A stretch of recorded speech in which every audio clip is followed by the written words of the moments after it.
भगवद गीता से कुछ महत्वपूर्ण सीख हमें मिलती हैं जो हमें अपने दैनिक जीवन में अनुसरण करने चाहिए।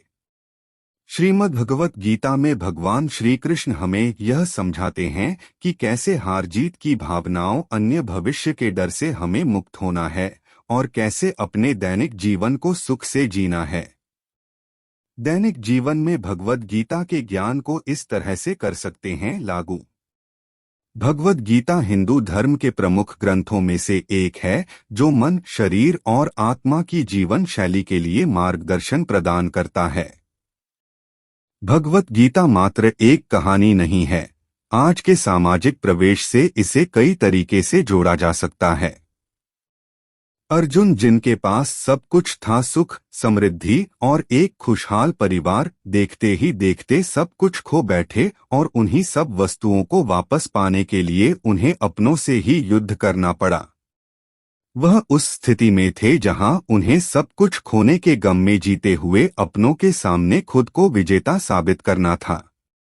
इतना ही नहीं, उन्हें अपने मन में कई शंकाओं और भय से जूझना पड़ा कि क्या करना सही था और निकट भविष्य में वह क्या खो देंगे। यही सब भय और शंका जो उस समय उनके मन में चल रही थी, आज कहीं ना कहीं हम सब के अंदर मौजूद है। हम सभी बीती बातों का दुख और आने वाले कल का डर रखते हैं। जैसे एक व्यापारी जिसने अपना व्यवसाय खो दिया है, वह सब कुछ खोने के बारे में दुखी होगा। वहीं एक उद्यमी जो कुछ नया करने की कोशिश कर रहा है, उसे असफलता का डर रहेगा। इसका मूल कारण हमारे अपने लोग या हम जिस समाज में रहते हैं वह हो सकता है। सामाजिक क्षेत्र में हम अपने आप को विजेता साबित करने के लिए लगातार प्रयास कर रहे हैं, जिसका परिणाम मानसिक रूप से टूटना हो सकता है। जीवन के निर्देशक के रूप में भगवद गीता से कुछ महत्वपूर्ण सीख हमें मिलती हैं जो हमें अपने दैनिक जीवन में अनुसरण करने चाहिए। श्रीमद् भगवत गीता में भगवान श्री कृष्ण हमें यह समझाते हैं कि कैसे इन हार जीत की भावनाओं अन्य भविष्य के डर से हमें मुक्त होना है और कैसे अपने दैनिक जीवन को सुख से जीना है।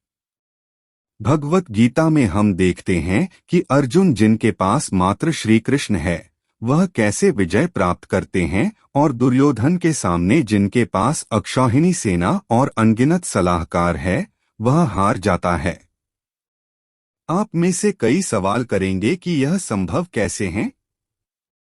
कैसे अर्जुन अकेला ही इतनी विशाल सेना से विजय प्राप्त कर सकता है? इस प्रश्न का जवाब देते हुए श्रीमद् भगवत गीता कहती है, संशयात्मा विनश्यति, अर्थात दुर्योधन जो अपने सभी सलाहकारों से सलाह लेना चाह रहा है, जिसे अपनी ही बुद्धि, विवेक, निर्णय और परिश्रम पर संदेह है, क्योंकि वह असत्य के साथ है, वह कभी युद्ध नहीं जीत सकता, चाहे सेना कितनी भी विशाल और ताकतवर क्यों न हो। जबकि अर्जुन, जो अपनी भावनाओं को नियंत्रित करते हुए और खुद पर विश्वास करते हुए भगवान श्री कृष्ण के बताए हुए मार्ग पर चलते हैं, वह अकेले युद्ध जीतने की क्षमता रखता है। तो श्रीमद् भगवत गीता में भगवान श्री कृष्ण के अनुसार मनुष्य को कभी भी अपने विवेक, परिश्रम, बुद्धि और उद्यम पर संदेह नहीं करना चाहिए और सदैव सत्य और स्वधर्म के पक्ष में रहना चाहिए। जो मनुष्य अपने आप पर संदेह करता है और असत्य का साथ देता है, वह कभी भी जीवन में विजय नहीं होता।